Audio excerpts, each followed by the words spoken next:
When I tell people that I'm a naturopathic doctor, I usually get one of two reactions. People either think that I brew potions or do magic or some other rip-off artistry. Or on the flip side, people think that I run my patients through thousands and thousands of dollars worth of testing, from blood tests to stool samples and urine tests, all for us to just get a vague idea of what's going on and then implement a very expensive treatment plan to boot. And out of these two misconceptions of what a naturopathic doctor truly is, I actually believe that it's the second one that is more dangerous to patients. So in this video, we're going to be talking all about functional lab testing, the good, the bad, the ugly, and I'll even be talking about one of the most commonly recommended functional lab tests out there, as well as providing you with an alternative that you can implement for absolutely zero cost and get the same result. If you're new to this channel, welcome. My name is Dr. Emil Sapga, and I am a naturopathic doctor on a mission to show the world that healthy doesn't have to be hard, or in this case,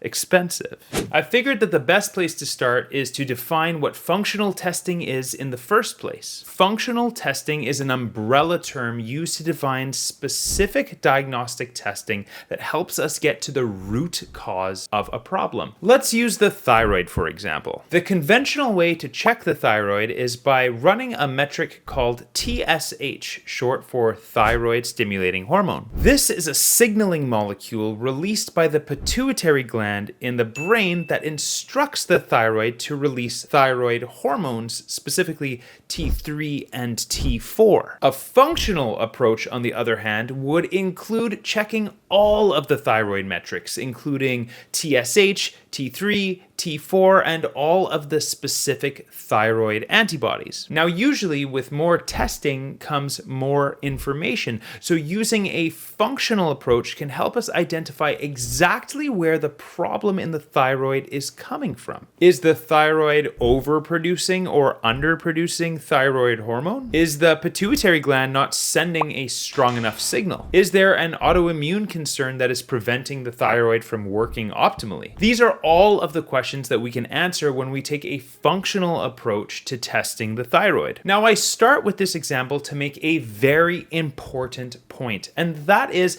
that not all functional testing is bad. In fact, it's quite the opposite. If the conventional system took a more functional approach to testing, I think that we would have a much healthier society overall. Treating the root cause of disease is always going to be more effective than simply treating symptoms alone, and using functional tests can really help us to identify what that root cause is. So then, where's the problem? Because so far, functional testing is sounding pretty great. Well, remember, there are always two sides to every coin, so understanding some of the drawbacks to functional testing can help to guide your decision. Problem number one, unethical sales. One of the most pervasive problems with functional testing has nothing to do with the tests themselves, but rather it actually has to do with the industry itself. The fact of the matter is, doctors make money when they recommend these tests. And full disclosure, as a doctor who also makes money by recommending these tests, I'm not saying that we should work for free. Consulting and expertise costs money, and these tests do as well. However, I also recognize the weight of my words being the authority figure in the room during a one-on-one patient interaction. This leaves space for doctors to use unethical strategies like sales tactics and fear-mongering to sell patients tests that they may not actually need. Problem number two, high cost. This problem goes hand in hand with the first problem, and that is that many functional tests are really quite expensive. Quite quickly, people can find themselves spending hundreds, even thousands of dollars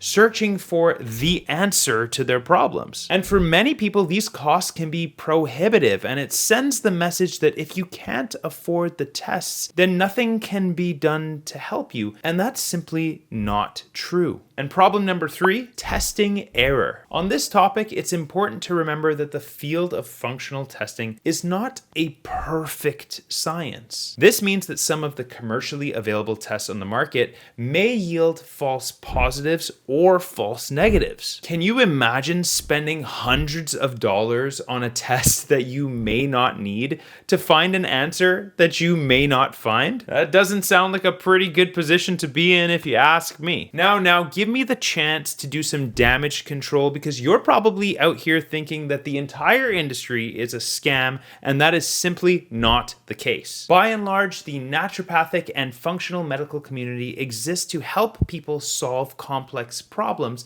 and functional testing can play a vital role in doing so. But as a naturopathic doctor myself, one of the most important parts of my job is providing informed consent to my patients so that they can make calculated decisions using all of the information available. Let's take a closer look at one of the most famous functional tests on the market today, and that is the IgG food sensitivity test. Now, I won't get into specifics about exactly how this test works because that's a little bit complex for this video, but the results of the test are really quite interesting. Essentially, patients will receive a report where all of the tested foods are separated into 3 sections: green for normal foods, yellow for borderline foods, and red for elevated foods. Theoretically, the foods that show up in green are causing low levels of inflammation and are likely not contributing to symptoms like GI concerns or IBS, for example. Whereas the foods that are highlighted in red are likely the culprits behind all of the symptoms. The action steps that patients are generally instructed to take is to eliminate all of the foods highlighted in red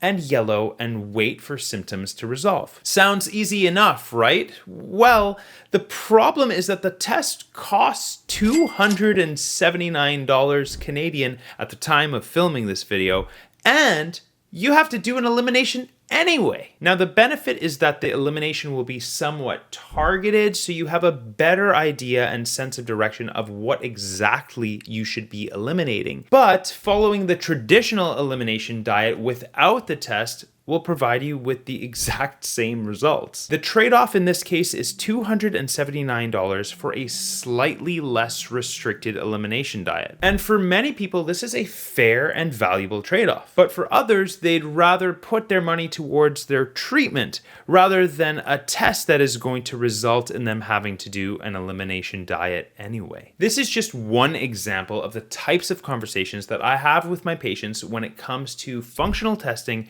and informed consent. And it serves as a reminder that there are pros and cons to everything in medicine and in life. If there is one thing that I want you to take away from this video, it's to empower you to ask your doctor for all of your options. And if you are not provided with at least one alternative to a test or a treatment, then honestly, I recommend getting a second opinion. We all have to make choices in life, but the best ones are made when you have all of the information.